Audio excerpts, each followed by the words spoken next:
différentes. Euh, ok. Ce sont, par exemple, tout ce qui est relations clients ici. Donc, dans mon poste, j'ai beaucoup à faire avec les clients. Je dois leur rendre des comptes sur les améliorations des process que l'on est en train de faire, leur donner ce qu'on appelle des dates, des visus, parce qu'ils en ont besoin, eux, pour leur production ensuite. Ils ont besoin de savoir, par exemple, imaginons que j'ai un produit pour un client, euh, je mesure ces structures dont je vous ai parlé, et il y a plein de problèmes. Donc, je vais devoir avertir le client. Je vais leur dire, bon, ben là, on a vraiment des problèmes. Ces structures-là déclenchent. Elles nous donnent des mauvais résultats. Je suis obligé de vous informer. Ça veut peut-être dire qu'il y a un problème dans le process et que vos puces ne vont pas fonctionner ou qu'une partie ne vont pas fonctionner parce que le problème peut être signé sur la plaque. Ça peut être que des problèmes qui sont au Mais les bord. plans, c'est eux qui te les donnent ou c'est toi, les plans de ta puce, c'est le client qui te les donne ou... Alors, ça dépend. Alors, ça dépend parce qu'à ST Microélectronique, il y a toute une partie où on vend des puces qui sont créées en interne. Donc, elles sont développées donc, du design jusqu'au boîtier en interne. Et donc, on vend cette puce et le client ensuite va utiliser son soft pour s'en servir. Et dans la techno dans laquelle je suis, c'est le client qui crée son design et nous, on lui vend la plaque de 300 mm et ensuite, c'est lui qui va la mettre en boîtier et faire les tests. Et donc, dans ce cas-là, c'est différent. Ouais. Et donc, dans ce cas-là, quand il y a un problème, par exemple, une fois qu'on a processé la plaque de 300 mm sur des structures que l'on mesure à la fin du process, on est obligé d'invertir le client. Donc, ça dépend. Il y a des paramètres électriques que l'on considère qui sont key, que l'on doit reporter au client. Il y a des paramètres que l'on n'appelle pas key, qui ne sont pas clés, que l'on ne reporte pas au client. Quand il y a des problèmes sur des paramètres électriques qui sont clés, nous avons obligation par contrat de le reporter au client. Le client en est informé. Donc, ces paramètres ne sont pas clés pour rien. Ça veut dire qu'ils sont clés par rapport à la technologie. Et s'il y a un problème, c'est qu'en général, ça va impacter la fonctionnalité de la puce et ça va aussi impacter le client parce que lui qui attendait, je ne sais pas, 100 000 pièces, 100 000 puces pour sa production, si on lui dit qu'il n'y en a que 10 000 qui vont arriver bonnes, ça lui pose un souci. Donc, on est obligé d'avertir le client. Donc, ça, c'est tout un aspect que j'ai découvert depuis 2 ans que l'on ne retrouve quand même pas dans un laboratoire de physique fondamentale. Et donc ensuite, en général, qu'est-ce qu'on fait quand on a un problème? On essaye de trouver la solution déjà, et ensuite on propose au client un plan d'action pour résoudre le problème ou mettre en place des garde-fous pour le prévenir soit plus tôt ou trouver d'autres solutions avec lui. Donc ça, c'est un aspect client et c'est aussi un aspect qui rentre dans la qualité. Alors, une fois qu'on rencontre un nouveau problème, qu'on en parle au client, imaginons qu'une autre partie de mon boulot, ça va être, désolé pour l'erreur ici de frappe, mais donc en général, on va se dire, mais finalement, peut-être que ce problème-là, ça vient d'un process de fabrication qui n'est pas très adapté à ce produit-là, parce que je ne sais pas, il a une densité peut-être de transistors plus importante à cet endroit-là. On peut imaginer des tonnes de choses. Hein. Et donc, du coup, une fois qu'on débug ça, on va se dire, bon, ben non, on va changer le process un peu de cette manière-là. Donc, une partie de mon boulot, alors, c'est pas de développer de nouveaux process, parce que dans mon travail, je ne vais pas aller sur un équipement, par exemple, de gravure, et changer les pressions de gaz ou changer un gaz pour changer un process.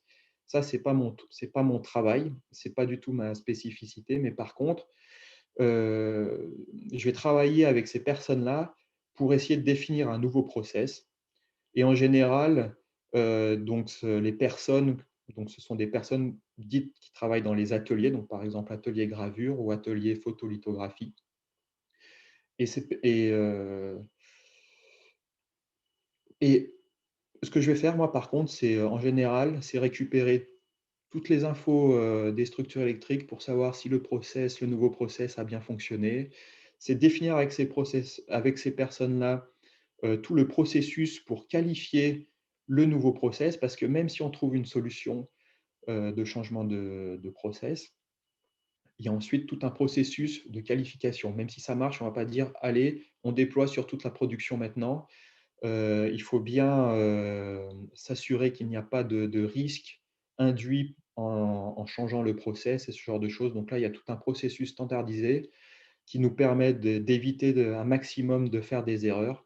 Donc en général, ça prend du temps. Donc aujourd'hui, en 2 mots, je travaille, sur un nouveau procédé de gravure sur les lignes, intermétalliques parce qu'on a des soucis là-dessus. Et globalement, j'ai commencé, il y a 6 mois à travailler dessus et je pense qu'il va nous falloir encore une année pour pouvoir le déployer complètement à toute la production. Donc c'est quand même un gros morceau. Il y a beaucoup d'expérience à faire, il y a beaucoup de data à collecter et à traiter pour comprendre bien ce qui se passe, pour comprendre pourquoi il y a des effets d'un produit à un autre. Il y a beaucoup de choses et en ce sens, ce boulot, on va dire de traitement de données, de comprendre, ce qui se passe, d'avoir un esprit critique, tout ça, c'est quelque chose qu'on acquiert, en faisant une thèse ou un postdoctorat et ce genre de choses. Donc ça, ce sont des choses à valoriser, pour un boulot dans l'industrie, en tout cas dans ce cas-là.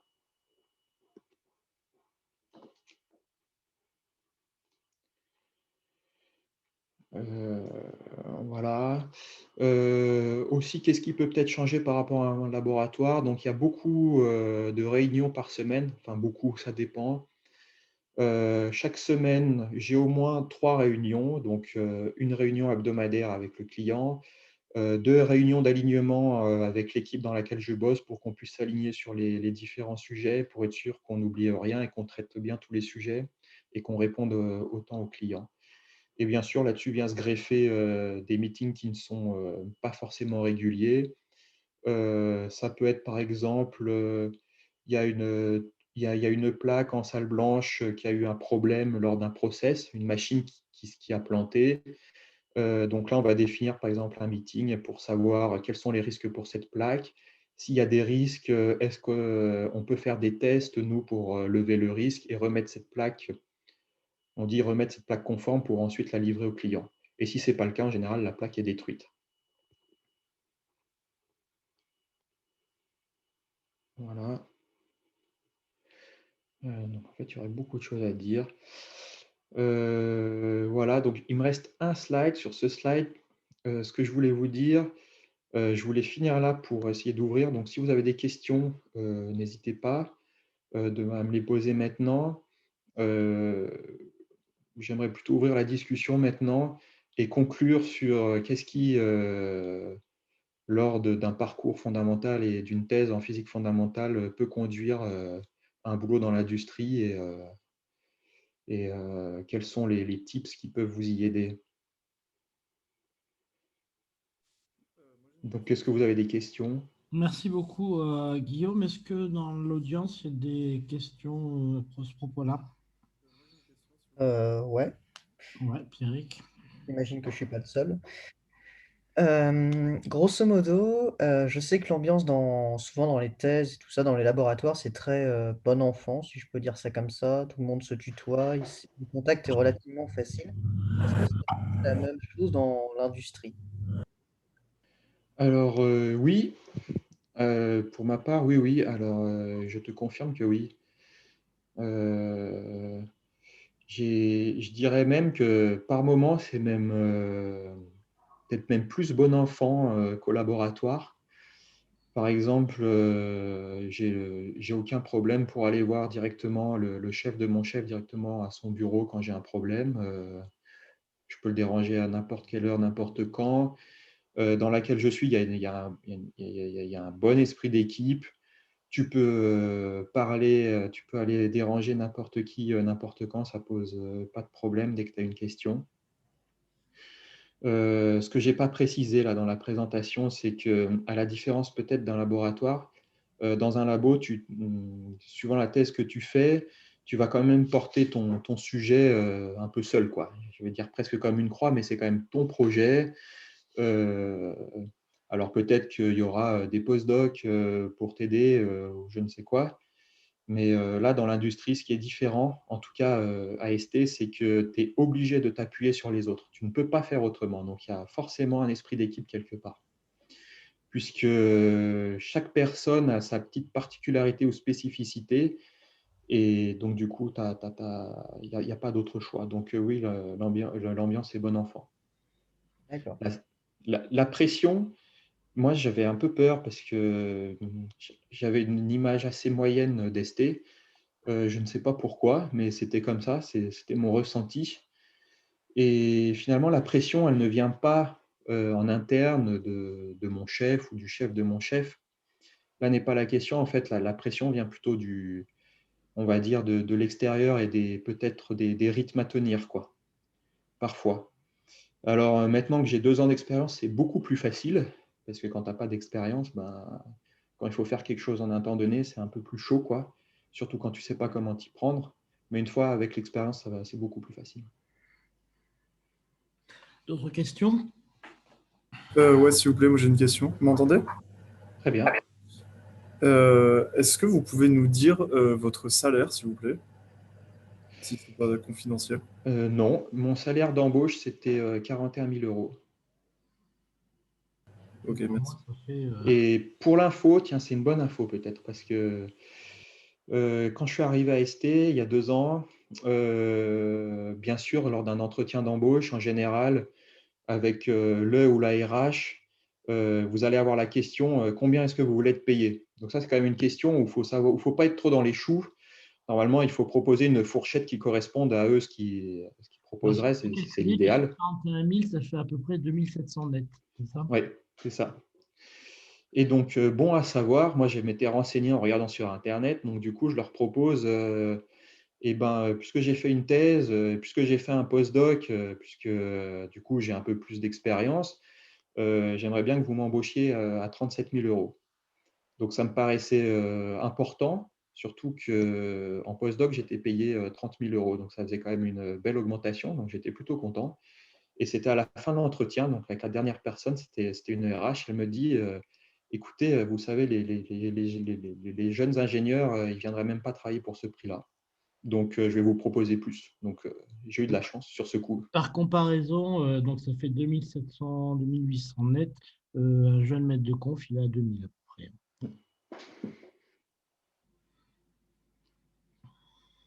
D'autres questions? Ouais, j'en aurais peut-être encore une à deux.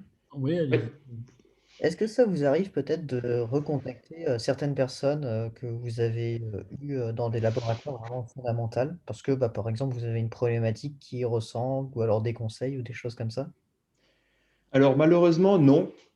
Et pourquoi? Parce que donc, moi, j'ai fait une thèse fondamentale qui n'avait rien à voir avec la microélectronique. Pareil pour le postdoc. Même la spintronique, finalement, la spintronique, c'est des dispositifs avec des matériaux magnétiques. En fait, ça reste très loin des technologies silicium actuelles. Et donc, en fait, non. Mais en général, ce qui se passe, c'est que quand je suis arrivé à ST, en fait, la technologie était toujours aux mains de la R&D. Et donc, la première année, en fait, j'ai travaillé principalement avec des personnes de R&D pour transférer la techno de la R&D au monde de la production. Et quand j'ai des problématiques importantes, ben, je vais toquer au laboratoire de R&D et aux experts de BICEMOS qui sont là depuis 20 ans. Donc, par exemple, comme Laurent est un expert de la physique mésoscopique, là-bas, il y a des experts de technologie BICEMOS. Donc, voilà. Pour revenir à la question d'avant, est-ce que tu crois que ta thèse a été un plus dans ton embauche ou dans ton salaire ou dans quelque chose comme ça? Je dirais que ça a été un plus niveau personnel. Je pense que je ne regrette pas du tout d'avoir fait une thèse parce que c'est un peu c'est un peu le seul moment peut-être, vu les situations actuelles, où on peut faire de la physique fondamentale à fond, quoi. Hmm. Et puis même en termes de raisonnement, ça apporte quelque chose. Peut-être que si je ne l'avais pas fait, ça ne m'aurait pas apporté tout ça. Je ne sais pas, quoi. Ça, c'est difficile à dire, c'est vraiment subjectif. Mais en fait, quand Ouais, on ça t'a commence à pas écrire son handicapé man... dans ton embauche, quoi. De quoi? Ça t'a pas handicapé dans ton embauche, quoi. Ça ne m'a pas handicapé dans l'embauche. Et en fait, je pense que ça a même été plutôt apprécié à l'embauche, parce que dans l'équipe dans laquelle je suis, 90%, on est en tout entre le 28 et le nanomètre et le BiCMOS 55, on est une quinzaine de personnes. Il y a à peu près 12 personnes qui ont fait une thèse, quoi. D'accord. Et il y a même des personnes qui ont fait une thèse pas du tout en microélectronique. Mhm. Dans l'équipe dans laquelle je suis, là, on vient de récupérer un mec qui avait fait sa thèse au CEA sur des nanophiles pour faire des photons, des sources de photons uniques. Là, on a récupéré une personne qui avait fait sa thèse à Toulouse, là, au LAS, je crois, elle s'était plus orientée déjà microélectronique, mais voilà quoi. Ok. D'autres questions? Ouais, j'ai une autre question pour rebondir sur la question de Pierrick. Euh, du coup, si vous n'avez pas trop de contact avec le monde de la recherche, j'imagine que vous ne publiez pas non plus. Mais est-ce que vous posez des brevets, par exemple? Oui, alors, les deux réponses. Alors, oui, il est possible de déposer des brevets sur un nouveau process, par exemple. Alors, bien évidemment, c'est toujours pareil avec les brevets. Parce que quand tu déposes un brevet, tu donnes quand même l'idée à tes concurrents de ce que tu fais. Donc, des fois, tu ne déposes pas un brevet pour cacher ce que tu fais. Mais oui, tu peux déposer des brevets. Et oui, il est quand même possible de publier. Alors, bien sûr, ça ne va pas être des publications de type physical review, mais tu peux publier dans des journaux de microélectronique, c'est tout à fait possible. J'ai des personnes dans mon équipe qui le font sur certaines problématiques, même en étant côté production. D'autres questions? Ouais, j'en aurai encore une. Ouais. Désolé. Non, vas-y. Alors, concernant la R&D, parce que vous avez dit que vous avez fait peut-être 1 an avec eux, est-ce que c'est très différent d'un laboratoire de physique fondamentale? Il y a quoi de différent par rapport à la R&D en entreprise? C'est différent. Alors, ce qui est différent, c'est quand même en fait, dans une industrie comme celle-ci, ce qui fait marcher l'industrie, c'est de récupérer de l'argent, hein. Sans l'argent, tu ne peux pas investir dans la R&D. Tu es obligé de t'autofinancer. Et donc, même si tu fais de la R&D, en fait, en général, pour développer de nouveaux dispositifs, tu as souvent une demande client derrière. Tu as un client qui souhaiterait avoir, je ne sais pas, ce dispositif-là dans sa puce. Et ça va motiver à développer quelque chose. Donc, forcément, ensuite, tu vas avoir des deadlines, des réunions avec le client. Donc, ça change un peu par rapport à un laboratoire fondamental. D'autres questions? Alors, je voulais juste vous montrer quand même un petit truc avant qu'on laisse Guillaume par rapport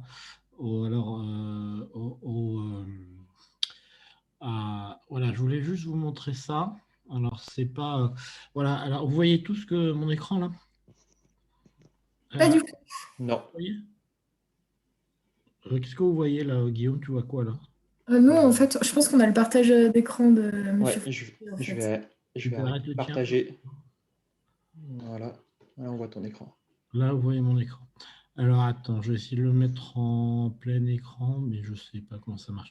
Alors, ce que vous voyez là, essentiellement, alors c'est assez intéressant, c'est le premier transistor qui a été fait donc, dans les laboratoires Bell. Et donc, voilà, donc je le dis aussi pour Guillaume. Alors, c'est un transistor bipolaire. Hein, donc, ce que vous voyez là, c'est la base. C'est ça, Guillaume, c'est la base. Ouais. Là, c'est le... Bon, je ne connais plus les termes, donc Guillaume va m'aider. C'est le... Comment ça s'appelle, le in et l'out? Là, c'est le collecteur et l'émetteur, c'est ça? Exactement. Voilà, c'est collecteur, émetteur, et là, c'est la base. C'est un transistor bipolaire. Donc, vous voyez que dans un laboratoire, ça commence toujours par un truc qui ne ressemble pas à grand-chose. Hein. Donc, ça, c'est dans les années 50. Donc, c'était vraiment de la recherche fondamentale à l'époque. Et là, c'est un transistor BCS hein, pour Bardeen, Cooper et Shockley. Et donc, alors Bardeen, Britten et Shockley, c'est ce qui est là. Alors, le Bardeen, ce qui est intéressant pour la petite histoire, c'est que Bardeen, c'est le même que celui de BCS. Donc, c'est le seul physicien qui a eu 2 fois le prix Nobel de physique. Hein, vous en avez qui ont eu 2 fois d'autres prix Nobel. Par exemple, Marie Curie, qui l'a eu en chimie et en physique. Mais Bardeen est le seul qui l'a eu 2 fois en physique. Donc, à la fois pour le transistor et pour la théorie BCS. Et autre chose amusante, enfin pas très amusante cette fois-ci, c'est Shockley, pour la petite histoire, c'est un mec qui est devenu complètement réactionnaire, qui est au Ku Klux Klan, enfin ça apparaît dans un des films, je ne sais plus lequel, mais c'est des physiciens complètement réac, qui est raciste, qui est au Ku Klux Klan, enfin bon, c'est un gars qui est assez terrible à part ça, mais qui a eu le prix Nobel pour l'invention du transistor. Voilà, donc le premier transistor, c'est ça. Alors, je voulais aussi vous dire un truc, c'est que ce qui a permis l'évolution du transistor, c'est non seulement ce truc-là qui est intéressant, mais voilà, les premiers ordinateurs, ils ressemblaient à ça. Alors, ils ressemblaient à ça, ils ne servaient pas à grand-chose, puisque moi, je me rappelle d'avoir vu un vieux physicien qui s'appelait Rolf Landauer, donc je pense que Louane va avoir affaire aux formules de Landauer assez rapidement. Je vous ai expliqué en cours ce que c'est, mais Louane va le voir plus précisément. Et qui me disait dans les années 50 que chez IBM, les gens lui couraient après pour demander s'il n'avait pas un truc à faire avec un ordinateur. Et il avait trouvé un calcul de bande à faire ces trucs-là avec un ordinateur. Alors le problème qu'il y avait à cette époque-là, c'est que c'était des ordinateurs, c'était des armoires avec des composants discrets. D'accord? C'était, vous preniez, comme dans votre tiroir, vous preniez une capa, un transistor, vous faisiez des éléments discrets. Et ça pose un gros problème, c'est que d'une part, ça tient une place monstre, c'est la première chose. Et ensuite, vous avez des gros problèmes de fréquence, parce que quand vous avez des éléments discrets, ça vous impose de travailler à très très basse fréquence. Vous ne pouvez pas travailler à haute fréquence avec des éléments discrets.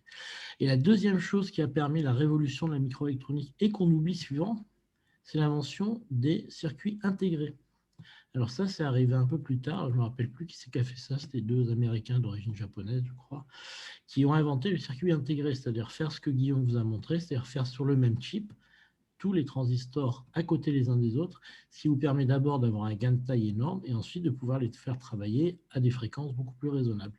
Et c'est ça qui a permis ce truc-là, d'en faire, non pas ça, mais d'en faire une puce comme Guillaume vous a montré. Et à ce moment-là, on peut faire travailler ça dans des tailles raisonnables et à des fréquences raisonnables. Et c'est ça qui a vraiment permis l'essor de l'ordinateur. C'est-à-dire que ce qu'on oublie souvent, c'est que si on n'avait pas réussi à faire un circuit intégré, on n'aurait jamais eu un essor d'ordinateur parce qu'on serait resté avec des machines de ce type-là. D'accord ? Donc ça, c'est important. Les deux messages, c'est que d'abord, ça a quand même commencé par de la recherche fondamentale. Donc en fait, ce qu'il faut se méfier, c'est qu'on ne sait jamais ce qui donnera des choses appliquées, parce que je pense que quand les trois ont fait ça, ils n'avaient aucune idée de ce que ça donnerait dans le futur. Et la deuxième chose, c'est que l'étape pour faire la microélectronique, il y avait une autre deuxième étape importante, c'est d'arriver à les intégrer pour arriver à faire ça. Voilà. Puis le message, je pense que Guillaume vous fait passer, c'est quand même très important, c'est que finalement, quand on va dans le privé, c'est faire une thèse de physique fondamentale, c'est pas un handicap, et que les verres de spin, qui sont les choses les plus abstraites qui existent en physique, finalement, on peut en faire quelque chose. Voilà, je remercie beaucoup Guillaume. S'il peut me faire passer ses transparences, il n'y a pas de secret d'État dessus, ça serait sympa. Non. Et puis, je vais mettre en lien. J'ai raté le début de la vidéo, je l'ai enregistré, mais malheureusement, j'ai raté. Voilà. Donc, il n'y aura pas le début, mais il y aura la fin. Voilà. Est-ce que. Voilà, donc c'était le dernier séminaire. Donc, maintenant, je crois que vous avez fini vos examens quasiment. Donc.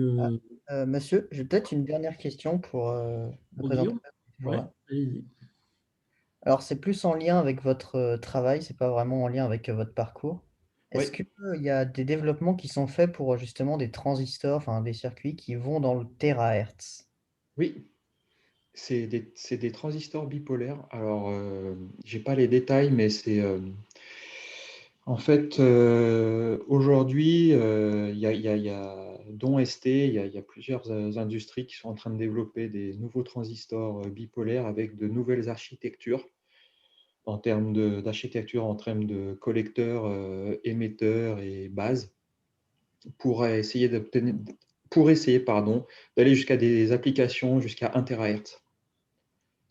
On n'en est pas très loin Pardon, allez-y, monsieur l'oncle. On en est loin ou c'est pas très loin de On n'en est pas si loin que ça. D'accord. L'architecture a déjà été validée, il y a déjà eu des mesures de fait. Après, en fait, la principale difficulté, entre guillemets, c'est faire un transistor qui fonctionne, c'est entre guillemets facile. Après, être capable de mettre sur une puce 150 000 transistors qui fonctionnent tous à la même fréquence et qui sont capables de faire un circuit, c'est vraiment plus complexe. Et ça, il faut que ça soit… en fait, ce qu'on ne se rend pas compte, c'est que c'est assez incroyable que ça marche, puisque on a déjà une dispersion au sein d'un wafer, 300 mm, c'est grand. Donc, pour pour avoir une uniformité de fonctionnement déjà sur 30 cm, c'est déjà vraiment difficile. Après, il y a une dispersion d'une plaque à une plaque. Et après, il y a tout ce qui est aussi dispersion d'un lot ou un lot, puisqu'on processe 25 plaques d'affilée à chaque fois. Et le but, c'est quoi? C'est de faire la connexion optique directe? Ouais, c'est ça. Alors après, il n'y a pas que ça, hein. Il y a des applications radar, il y a des applications 5G, il y a pas mal de choses. Le but, c'est de faire des puces qui moulinent rapidement pour diverses applications. D'accord. Merci beaucoup. Merci. Ben, merci à tous d'être venus. Donc, on se donne rendez-vous en stage pour ceux qui viennent à Néel, je les verrai. Puis pour les autres, j'espère qu'on se reverra. Ah oui, à la fin de l'année, il y a une cérémonie de remise des diplômes si on n'est pas confiné. Donc j'espère qu'on sera libéré quand même d'ici là.